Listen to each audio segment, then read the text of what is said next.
In this video, I will be comparing Mandarin Chinese and Japanese using the Hakusuisha New Express Chinese language learning material, which I reviewed in a previous video. And this is lesson 4 of 20, so as you can see, the material is pretty basic in Chinese here, and here is the Japanese translation and the vocabulary. So I'm going to go right into comparing these on paper. So the dialogue here is between Li Ming and Ling Mu, and so Mr. Li Ming starts out. Let me try to write big here. Ni hao, ni hao. Okay, which in Japanese, I'll just write under this, is konnichiwa. Konnichiwa. And if you know Chinese and are learning Japanese, you should be aware that this, well, when you romanize it, it's actually a ha sound. But in this case, with konnichiwa and konbanwa, these greetings, and watashi wa, in this case, it takes the wa sound for some historical reason. Okay, so Ling Mu responds the same. She responds, ni hao, ni hao. Okay, it should be written the other way. Qing jing. Okay. Qing zuo. Qing zuo. Qing jin. Qing zuo. Qing jin. Qing zuo. This means please enter, please sit. Basically, come in. So in Japanese, they render it like this. Konnichiwa.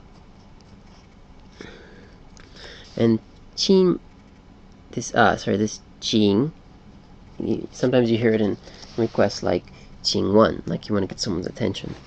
In this case, it's kind of requesting them to come in. You're welcoming them. So it's actually, in Japanese, you say dozo, dozo, and then you want to be polite, so you do the polite version. Ohairi, ohairi kudasai, ohairi kudasai. And then this is basically the same thing, but it's for sitting, so you just ask them. I'm not going to rewrite it, I'm just going to put it here. O suwari. O suwari kudasai. I'm not rewriting it anyway. And so here you can see already the difference between Chinese and Japanese, at least in the characters. This is built in to the whole character, so that's that, really. It's the same thing, and they both mean sit. If you look at these characters, we don't really have this in Japanese, but we have this meaning good or like, so that meaning is retained. Okay, so next line, he responds, 谢谢, thank you. 谢谢.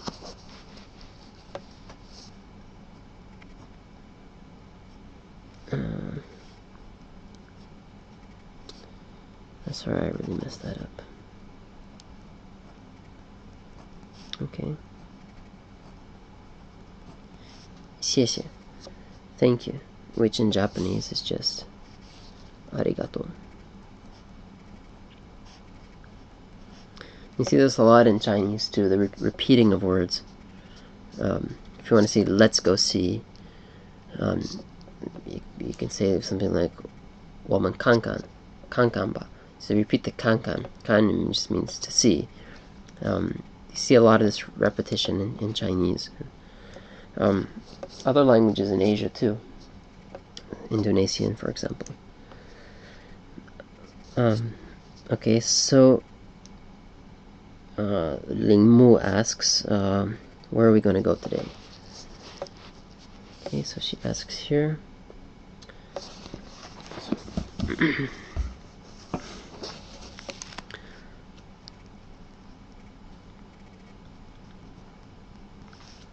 Zaman, we. 今天 Zaman 今天 we today 去 go 哪儿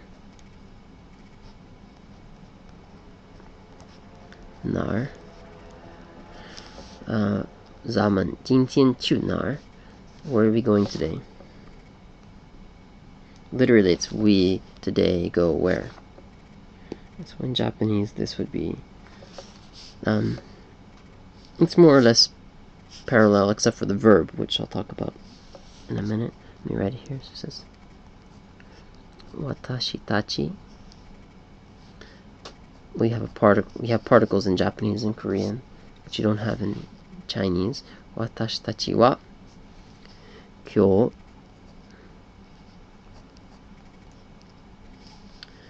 doko e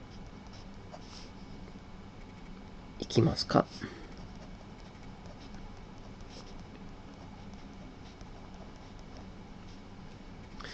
私たちは今日どこへ行きますか?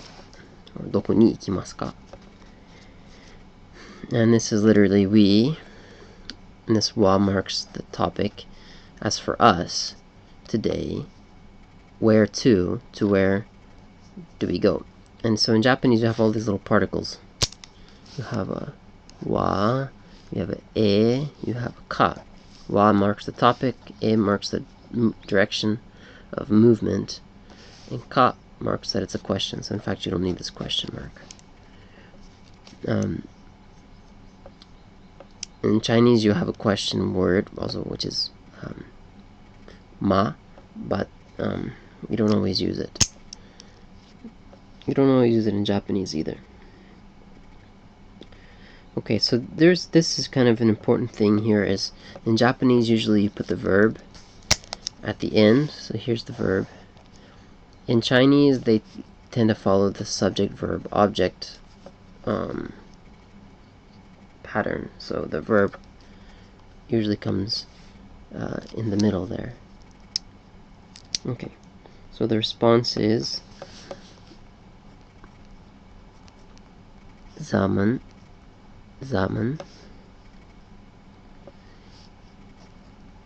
今天 to go. Okay, and they're going to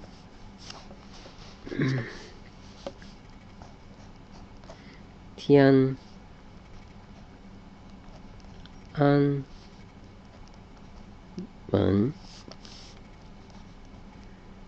Guangzhou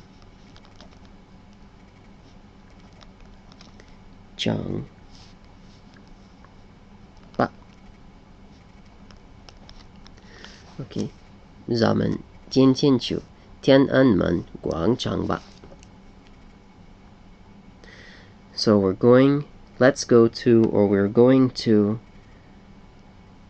Tiananmen Square today. Okay, and in Japanese, they write it like this, or they translate it like this. 今日は in Japanese it's ten an mon. So you write it a little bit different. Ten an mon. This is also different. Hiroba.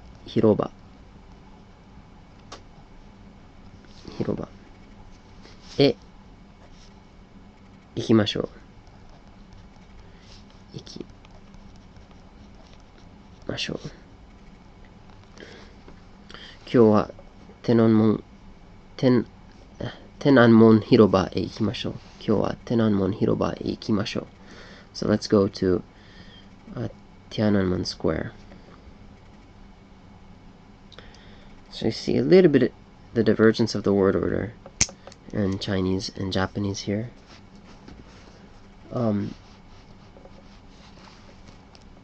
Chinese is still maintaining this subject-verb-object order.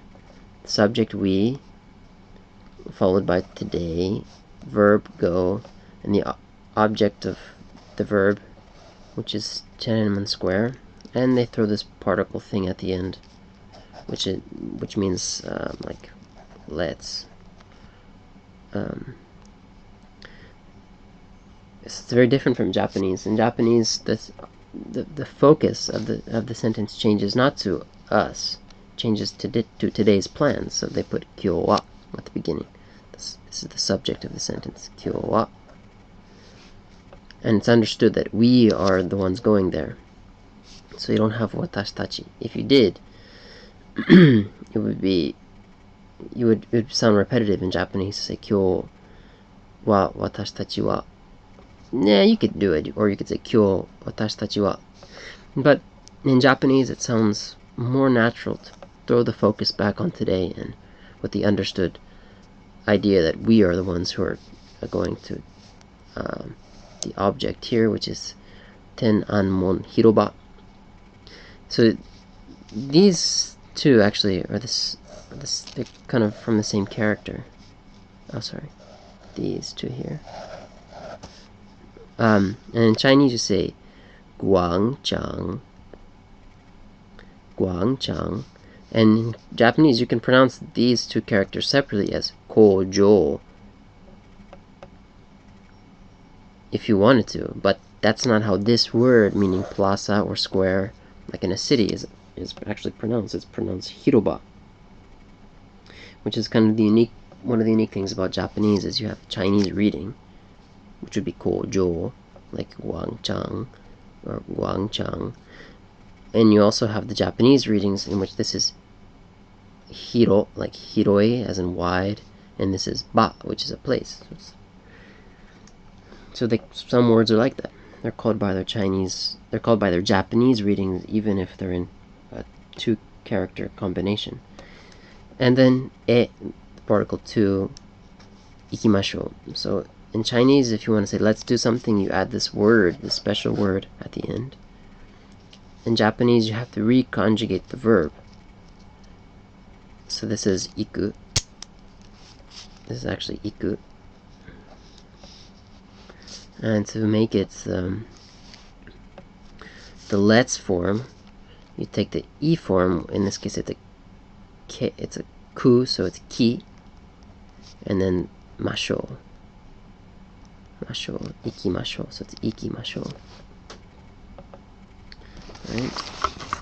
Next part. So let me start from here.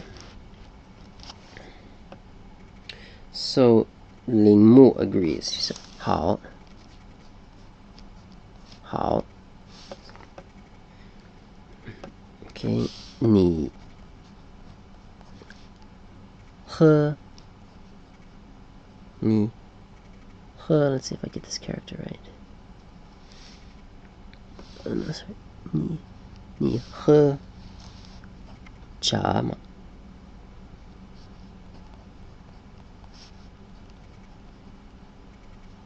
Sorry. I'm not getting that.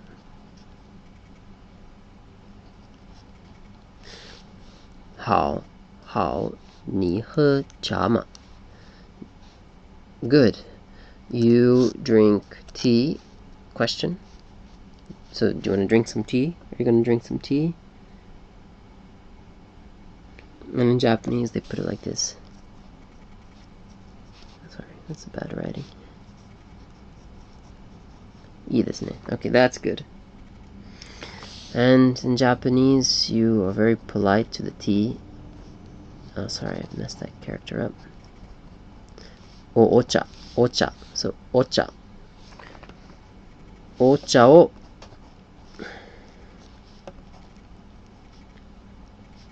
meshi agari masu ka? Meshiagarimasu ka? Okay, so actually this is pretty polite in Japanese. Not so much for the ocha. I mean, typically any kind of tea is referred to as ocha. But in theory, this honors the tea. It honors the person you're speaking to, so it's respectful.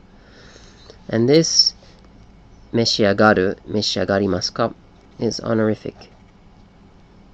And it's just the honorific form of, well, in this case it's drink, so nomu. Let me see if I can write it here. Nomu. And also taberu. To drink and eat both become meshiagaru, if you want to be polite. You don't really get that sense in the Chinese here.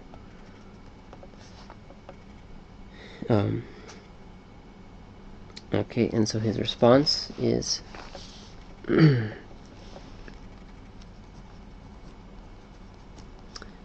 Shieshe.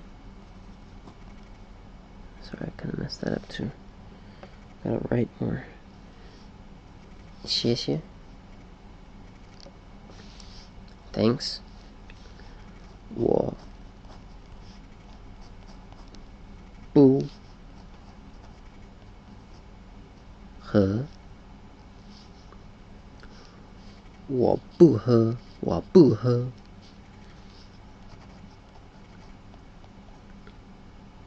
咱们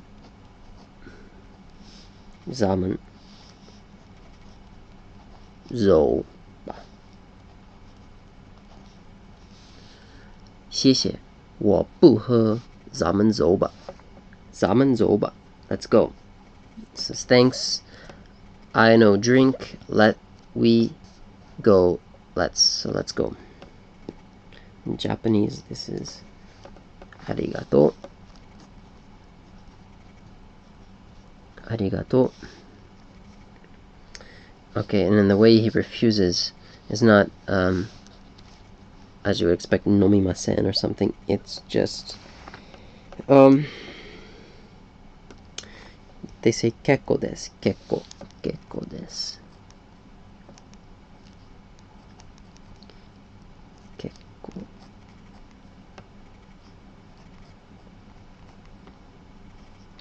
Kekko desu. Kekko desu. Kekko. Let me write the... Just means you've had enough. No, thank you. Okay, so let's go is... Oh, it's a nasty character, Myriad. Watashi tachi. And this kind of let's go, you can say ikimashou, or if you want to say let's go out, as in this case, it's dekakemashou. Dekakemashou.